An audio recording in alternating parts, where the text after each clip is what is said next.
right, thank you for joining us, ladies and gentlemen. We are here in our vault, and we have a very touching and I don't know, it could be kind of a controversial conversation today that I think a lot of people aren't talking about, and that is addiction.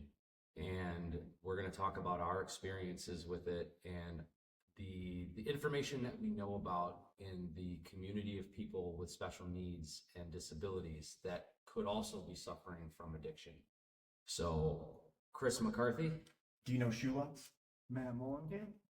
So Matt has actually worked with me for over 5 years at our charity Earth Paint, and he started out just kind of the normal helper. Yeah. And very. I started out when I first started.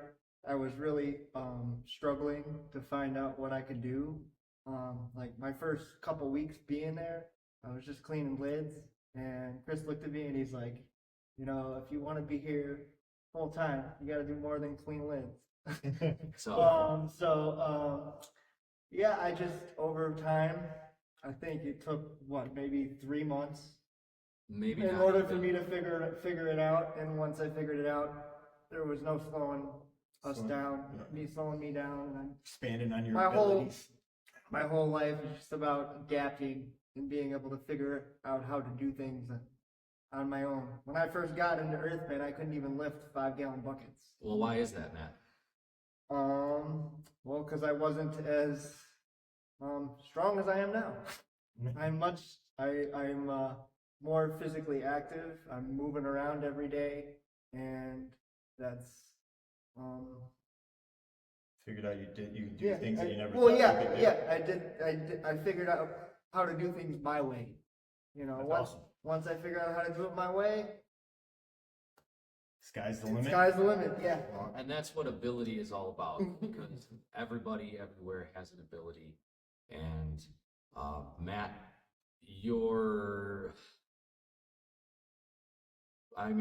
technically, are you considered disabled? No, I'm not considered disabled. At least according to the state. Okay. At least according to the state, I'm not disabled. So having CP and being able to do everything that you do is, I obviously recognize right away that Matt had every ability possible, and although there's certain things that become issues like stairs, Yeah. but we don't have that issue for the most part. And I got a tough time with stairs sometimes. my knees are hurting me a little bit today after some stairs. So,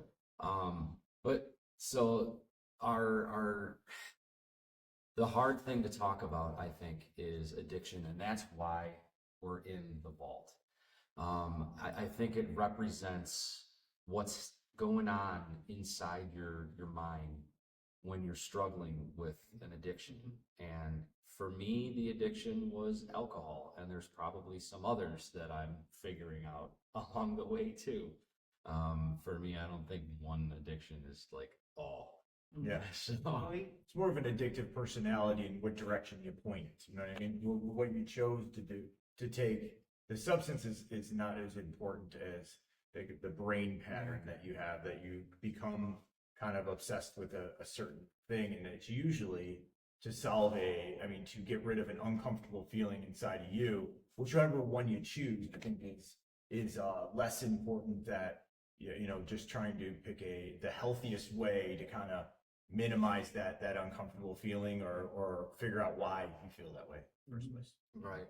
And so as we record this, I'm 518 days sober. Nice. So, Look at the transformation.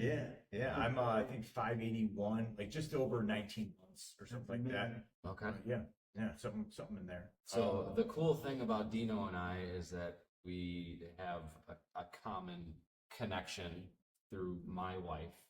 And then we kind of ran into each other at a meeting, and started seeing each other at meetings. And so meetings for me was really the key to getting through the really hard part of just walking away from the substance that was causing me health issues and relationship issues. And financial issues and all the things that we talk about in group. 100%. So, It's, I mean, like, I think the entire planet would be much better versions of themselves if they went through those 12 steps that are in the program.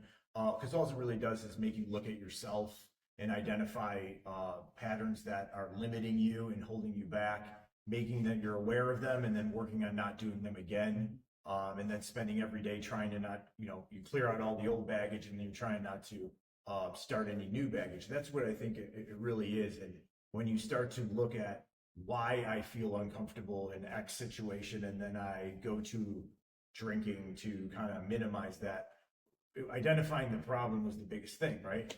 And then once you do it, the next time you start to feel that feeling, you're like, okay, I'm not going to use alcohol to solve that. I'm going to address, that feeling head on and try to minimize it in a healthy way. And I think meetings keep that at the top of mind. Human beings in general are lean to the negative. We weigh negative things that happen to us at a greater importance than a positive thing. So losing $100, it feels like losing 300, but winning $100 feels like winning 100, right? And I think that has to do with our evolution. You know what I mean? It was more important to see the tiger in the trees than the berries on the tree, right? One would give you food for a couple hours and one would eat you, you know what I mean? So, and so that's our evolution. And so I think that going to meetings keeps you tilted towards the positive outlook and keeps it top of mind that these are the things that you got to work on, and reminding you and hearing how other people solve them. And it kind of gives you hope and other tools basically to keep going. It's got to keep pushing the envelope. well, and for me too, and that's another reason why we're sitting where we are, is because you do feel like you're locked inside your own head. You feel loneliness. You don't feel like you can share how bad things actually are. Especially with ADHD, you know what I mean? That's something that we've talked about, and having those two things. And I think there's a huge correlation with that, because having ADHD, I think, comes with an anxiety, and I was medicating that anxiety with alcohol. Yep. And I grew up in Wisconsin, in a place where it's pretty normal. And I'm pretty sure that the very first meeting that I went to, and I was like, "Hi, I'm Chris, I'm an alcoholic." And I was like, I grew up in Wisconsin, so nobody ever knew that I was drunk, because everybody else around me was drinking too. So, and that's something that I think, have you experienced, like, when you start to tell people that, I'm in recovery and I'm an alcoholic, or, I don't drink anymore, and people are like, "Oh, I didn't realize it was that bad." Yeah. I mean, like, there, I had certain friends who were like, "Oh, thank God, you're done." But I mean, That's you. yeah. And other people, because I was more of a binge drinker. Like, I wasn't an everyday. I was like, I would be really hard or not. So it was very obvious. It was more of a thing for me. Once I started, I couldn't stop. And I think the tools I use now, I drink coffee, you know what I mean, if you want to call that a drug, but that's why, that's then, yeah, exactly. But I also, I go to the gym and I work out, and I feel that by doing something physical each day, your job is physical, like what you just did before, by doing something physical every day, that also gets rid of that negative feeling. And so it's just you can't change who you are, but you can change how you solve that problem. Sure. Right. Yeah, because I think between us, we actually just carried about 3,000 pounds of paint up and down stairs. I came in the last 10%. They did all really good. Yeah, they did all the work. I was talking about 80%. So they were popping in and getting that 20%. Yeah, that last 20. So, but yes, you're right. When you don't see those solutions, you're trapped in the vault, and you don't think there's a way out, and you don't think you can break your patterns. And those meetings help you get confidence that you can. And it's just about pushing your boundaries. I mean, your body wants you to be comfortable, and when you're in addiction, comfort is staying in that. And so it's about, getting out of it is about action. You can't really think your way out of it. You have to solve it by doing things that you don't want to do. You know what I mean? And then they suddenly become things you want to do. That's true. You get so used to it. Absolutely, right. 100%. You keep going to meetings until you actually want to be there, Which, yes, I found that right away. Yeah. And so, Matt, you've been around, you've seen the Transformation. Oh. Just the transformation of Earth Paint over the last year and a half. 500 something days. Yes. Yeah. year and a half, it's night and day. Yeah. The productivity of this man has, the focus is there. He's active. He's got more ideas. He's more involved. There was times where he would come to work, and by the time we got there, he was already Gone. he was already gone. I had a And feeling, I'm there like, was- you know what, I'm checked out. You guys do Yeah, whatever you want. yep. And there was just days where he would just lose his focus, and No, but- it's, yeah, it's, I think that, someone smarter than me explained it, and he might be able to relate to this. When you're completely sober, you have ADHD, you have this like energizer bunny of energy that you wake up with every day. And if you don't use it towards positive things, you have to take something to numb it and kill it so you can sleep at night. And so now you're just pointing all that energy in a positive direction. You're like, I'm just going to exhaust myself by moving earth being and moving ability forward as far as you can. And you get way more happiness out of that, long joy out of that than short-term happiness. Yeah. And like you said, you used it as a coping Yeah. mechanism because Yes. Well, the alcohol, I think, is causing the anxiety, or at least Yeah. exacerbating the problem. Gets rid of it for an hour. But Yeah. And then, so like Homer said, the cause and solution to all of life's problems, and that's beer. He said it about beer, but there is no way we would be in this vault right now if he didn't well, if you didn't that's do true. what you did. There's Yes. no way we would have this building, this plan to start ability, Great.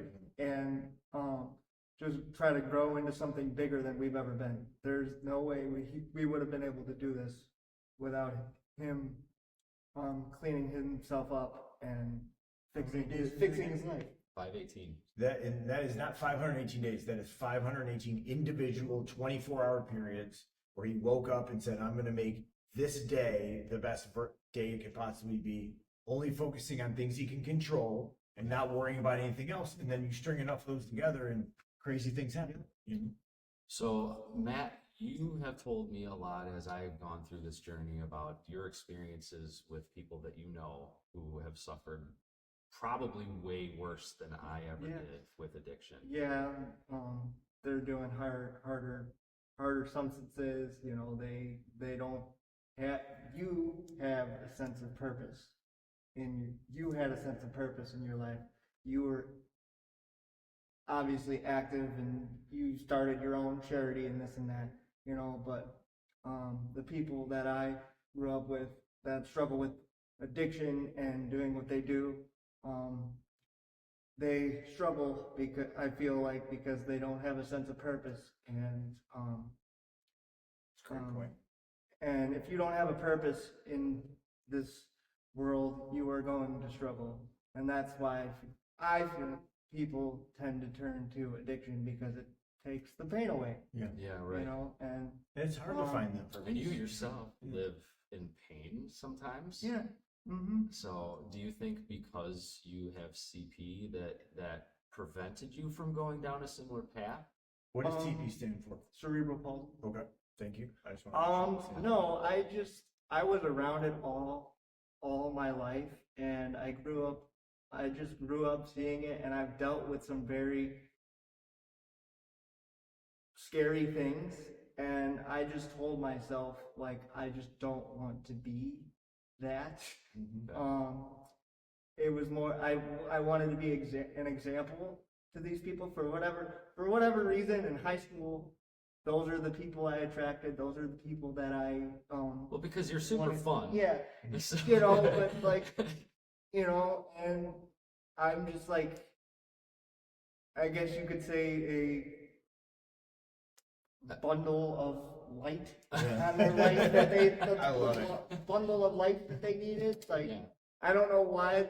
bring joy to everybody around you. Yeah. I don't know why those That's types of people just seem to come to me, and I've been told before that I would make a good counselor for these types of situations.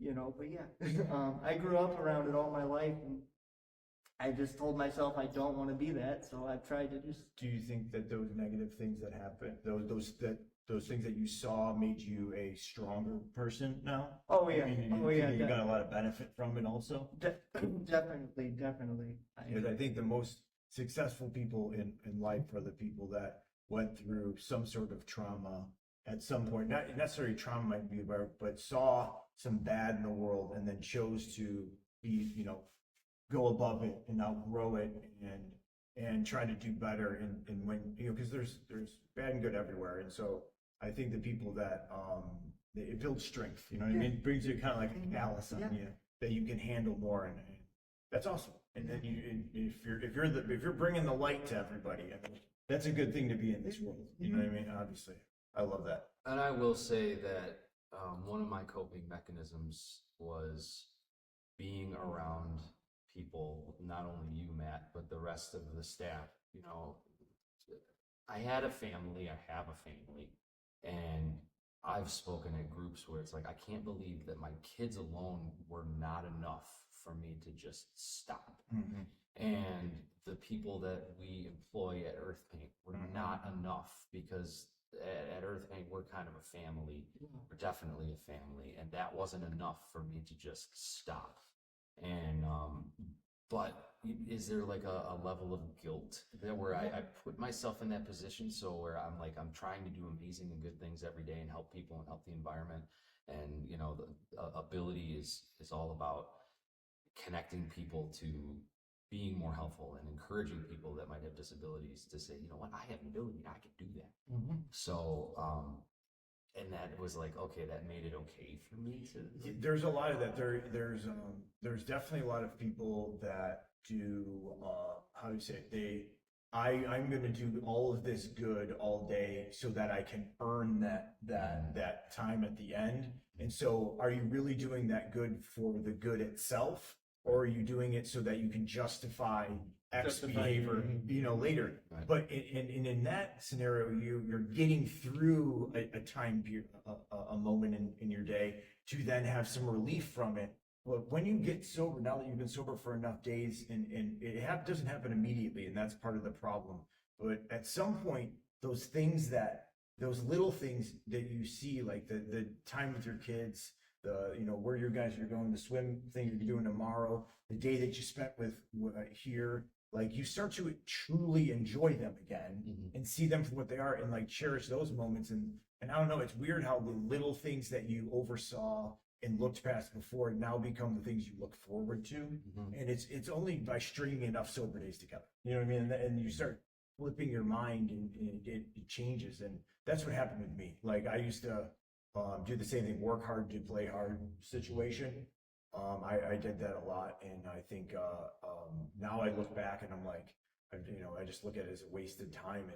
And you've accomplished a lot in your life. I mean, I don't, but how much did we accomplish with using only 60% of our ability? You know what I mean? Because we were intoxicated, we were not in the right state of mind and couldn't string enough good days together. So it's my genuine curiosity of what can we all accomplish with 100% of our ability from being sober and being able to think clearly, and for a consistent amount of days, and not going a couple of days within the blackout and reset. You can't really get consistent and evolve that way. So, I mean, if you did all the things in your life with 60% of your ability, what can you accomplish now that you're sober? Right. That fuels me some days too. That thought. So for sure. Yeah.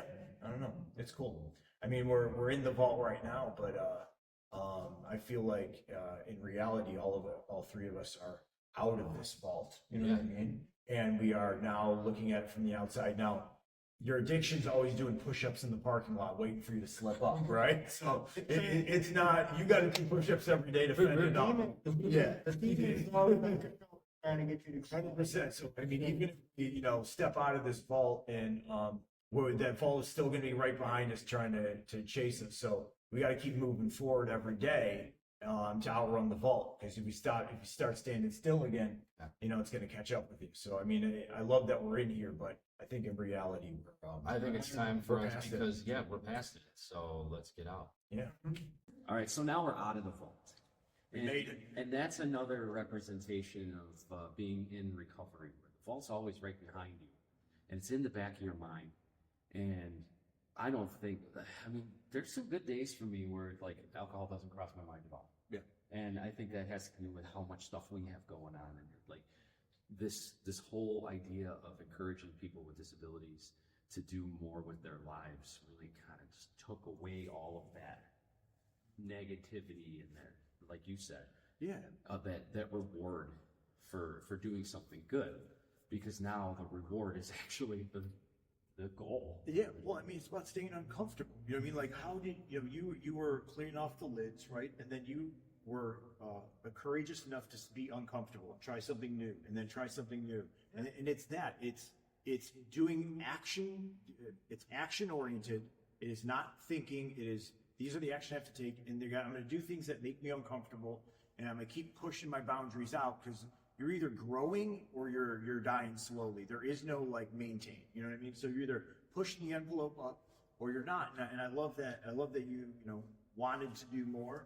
And I mean, the sky's the limit on what you can accomplish. But having the courage to try is something that is the most important part. You know, It's something that I recognized about you immediately. Was you're not disabled. You're able to do everything that you're able to do, and if there's times where you're like, disability. And it pisses me off. It does piss me off. Like they, here, they're carrying all the 5-gallon buckets down the stairs. I can't do that. I can't go down the stairs with something super heavy. And it bothers me. Yeah. Because I'm normally, at the warehouse, I'm normally like just gung ho about everything, and trying to do everything. Right. That's just the way that I am.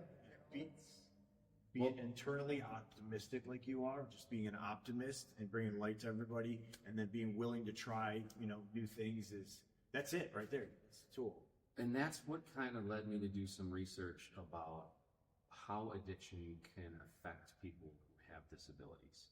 Because I could guarantee you that there are people that have CP, just like you, who maybe have the same mobility as you, but when that moment comes where like, I can't do it, all of a sudden they gravitate towards a substance to take away that, I don't even know what you call it, just like self-pity. Uncomfortable feeling. It numbs you out. I mean, I used to numb myself out at the end of each day because it was the only way I could sit still. And so I can only speak to my, what I can relate to, but I know that I constantly feel an inner uncomfortable feeling in multiple situations, and I used to solve that problem by avoiding it and taking a short-term solution that numbed it in some way for the next hour, the next day, the rest of the night. And people that have addictions typically are people that are taking that substance to get rid of a negative feeling, not just add a positive feeling. Those are the people that can't give up those substances, or the people that are taking it to get rid of it. That drink at the end of a bad day. Yes, exactly. And they feel like they need it to be social. Right? And we were in sales jobs, and if in early sales jobs, you go out and you have a couple drinks, and then you make a bunch more phone calls, you make a success. Well, now I feel like I need that to be good at sales. You know what I mean? And then you get off, and you're like, oh, I'm weirdly uncomfortable. Like I was. When did I start drinking? 16. Okay. Well, I feel like I'm 15 now, and I gotta It's like you stop emotionally evolving at the point you start consistently consuming that stuff. And when you stop, you got to go back there and kind of solve those uncomfortable feelings. But it's very freeing when you do, if you have the courage to try. When you have a disability, you have a different perspective than other people because you're living with a different challenge than everybody else. And, people can have it way worse than me, and they're not able to move like I am. They don't have the same functions. They don't have the same abilities as I do with a disability. They obviously have abilities, but it's really just about being able to find out what you can do and what your purpose is, and just finding that. Feeling lucky for the abilities you do have. You know what I mean? Yeah. Because obviously I'm not going to, with my life, I'm not going to be able to do everything, you guys do physically. Like I said, it's all about adapting. You could probably do more things Adapting. mentally than I can. adapting, you know. How the body works Yeah. like that. Well, and that's kind of what drew me to this research that I was doing about, people who do have disabilities, and this is a huge category of what a disability is, and I think addiction is considered a disability in itself, depending on the level that you're at. But my concern was maybe we should shed some light on the fact that there are people out there living with disabilities and they're self-medicating with stuff that's available, like alcohol, nicotine, coffee, harder stuff. You might think of some families, if you live in a household where there is other addictive substances just available, but you have a special need and you're using what's in the house. Now, are people going to notice that? Are you to the point where you're like, oh, I need some help? That is, I think, something that people should be able It's to not talk noticed about. well, and that was my point about going through those 12 steps that anybody in the world that has, like I feel lucky that it got bad enough for me that I was willing to eliminate my ego, right? And say that I don't have all the answers. Teach me another way of thinking, right? That solves these, but I had to be in a desperate state to do that. If people, the people that are the most dangerous, the people that I feel bad for is that people who maybe have 5-6 drinks a night, but their life from the outside seems okay. It seems good. And it's not great, but it's not terrible. So there's no real reason to change. Yeah. Then they lose the most precious thing in the world, time. You know what I mean? So where we're at is like, we almost get a second chance at a complete life. Right. You know what I mean? And so you feel lucky after the fact that you went through those hard times, those bad times, because they got you to be able to do this. Because if they weren't that bad, maybe you'd still be out there running and gunning. You know what I mean? Right. And that's the worst scenario. My father is 35 years sober. So when he's and I grew up around AA, but all that really taught me is how to ride the line, go right to the line so nobody would know it was a problem. And it wasn't until I took a substance that I didn't know what it was. Now I was taking pain pills when I was living in Vegas, and I didn't know what they were made of. And I went from the prescription to having to buy them on the street because I was still in pain. And they turned out to be like the worst substance that we know of today, right? And they were made from something else. And I got, for the first time, very addicted to this one thing that I couldn't get off of, and I felt like I was in there, man. I couldn't get out of the vault, and I was trapped, and I wasn't doing it for any kind of good feeling. I was doing it to get rid of this terrible feeling that I would feel, and I was trapped. And so when I got done, I felt so free that I didn't have to chase and spend money just to feel normal, and I can wake up every day feeling good, that I never want to get rid of this feeling again. And the only reason for me to keep it is to keep pushing and keep being uncomfortable and keep kind of pushing the limits. And I just think yes, it's an action thing. You can't think about this stuff. You got to do things you're uncomfortable with to get there. And I feel very lucky. I do. I also feel very lucky, and not only being able to step away from something that obviously, now that I look back, was very genetic. Yeah. But then, surrounding myself with positive influences like you, Matt. I know that you hate when people are like, "Oh, you're such an inspiration." I know that you hate that. But deep down inside, I feel like, you know what, maybe people need that. They need to see that you're busting your butt every day. You have 2 jobs. They see something in you that they want. You know what I mean? That they aren't doing for themselves, so that they see you doing something that they can't even do for themselves. And that's what gives them hope that it's possible. And so we need people in the world like that, 100%. Sorry, James. Yeah, no, I mean, it's just, it kind of all ties together into to walk away from an addiction and now be more addicted, I think, to this positive chain of events that we're trying to create. And so that kind of ties me back to talking about, so if you do live with a disability and you do find yourself using substances for whatever reason, because it helps you be more social, because it takes away pain, because maybe a family member does it and it's just a normal thing that you're around. I feel like this could be a really good, safe environment for you to reach out to us at Ability and tell maybe your story, or share anonymously if you care to share about what you're living with that's different from neurotypical people. Yeah. And just really kind of have an outlet. And for me, I think at the very beginning, I was so afraid to go into a situation because I walked into my first AA meeting and I knew people there. I was like, oh, Yeah. this is what I dreaded about Yeah. it. I didn't want to admit that, oh, I'm part of this. But you know what? Now, when I look back at that, I'm so lucky and I'm so fortunate that I am part of that group, because I think that's the problem that people face.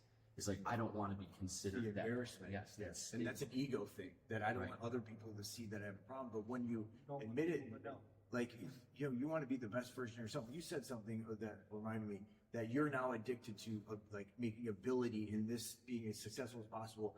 That just says the same thing that to me. I have an addictive personality.